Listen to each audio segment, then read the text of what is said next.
Everybody, this is Bo Picks back in the Sports Lines. I want to do a shout out to our friends and family listening to us all over this great planet of ours. 1.3 million and climbing every single day. We're going to have a chance to talk about a sport that we really haven't talked about recently, actually at all. Flat track racing. We got a pro from Michigan, Dan Watson, and we're going to find out more about this incredible area. It is considered a Blue Ridge of flat track racing. And I'm interested because I love NASCAR, and this sport looks wide open. Hey, Dan, how you doing, buddy? Doing great. How are you doing, bud?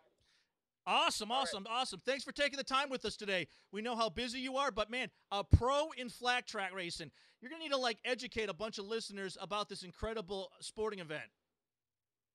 Okay, well, the heritage comes right here in Michigan, and most of your top pro racers are here.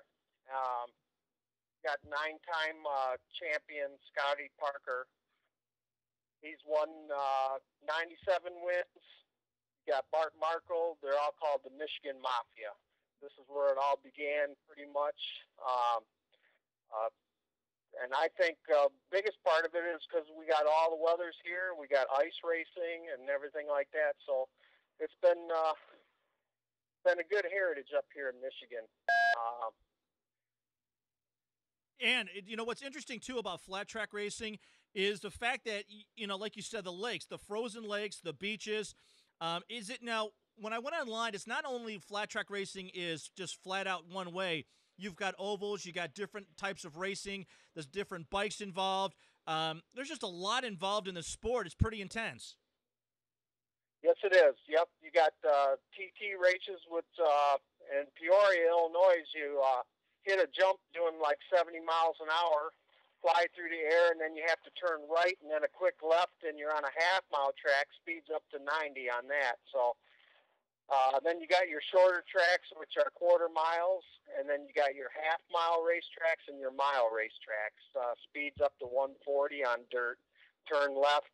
They got a special steel shoe for the friction in the corners, and it's quite a thing to see if anybody's ever seen it before. But yeah, it's great. You know what? Just like in NASCAR Blue Ridge, I bet you back in the day of flat track racing, a lot of this stuff was done on ice, and I'm sure the police officers weren't real happy at certain times, just like with the stereotype of the Blue Ridge racing that went on years ago. Hmm. Yep. It and then not to mention you got your hill climb racing, which there's a lot of that here in Michigan. We got Muskegon and Bridgeton and places like that. That's a whole different race series. But that's all stemmed around this great state of Michigan, and it's been pretty cool to be around it. Yeah, and this sport's kind of cool in the other means is that there's no exclusion of gender. I just recently saw there's been a couple women professionals that are just lighting the trails. This sport is like most racing where it's not gender specific; it's open to everybody. Yes, it is. Yeah, in fact, I was just down to Lima not last weekend, the weekend before, and a gal from Michigan up here, Nicole Chezov, just missed the program. She had a flat tire, otherwise she was running second and failed to qualify. But and our Brian Smith from Michigan won the race, the half-mile race down to Lima.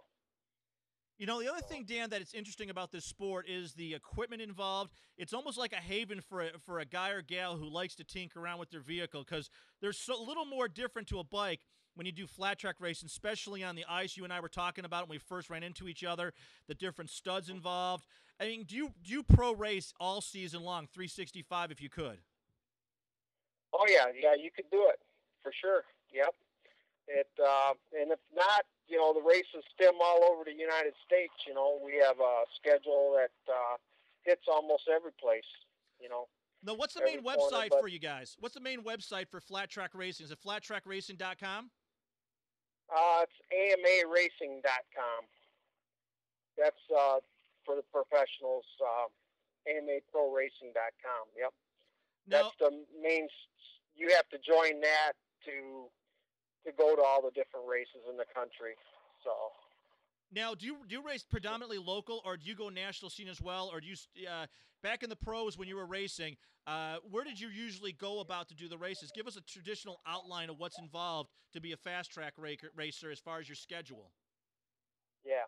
The way it was is when I raced in the amateur level to the pro level. Ended up with a 85X in Michigan, and then my son was born over. I went over that with you, and he has autism and stuff, so I needed to concentrate on that. But I came back 10 years later as in the veterans class, they call it, plus 40, and ended up doing real well. Won the TT and took fourth on the half mile just with a bike we threw together, me and my best friend. So it was kind of cool to do that. And thought about doing it again here now that I'm over 50, but it just hasn't worked out. Absolutely. Dan Watson, pro racer in the fast track circuit. I want to say thank you. 1 second, we are signing off. Dan, thank you so much. Thank you.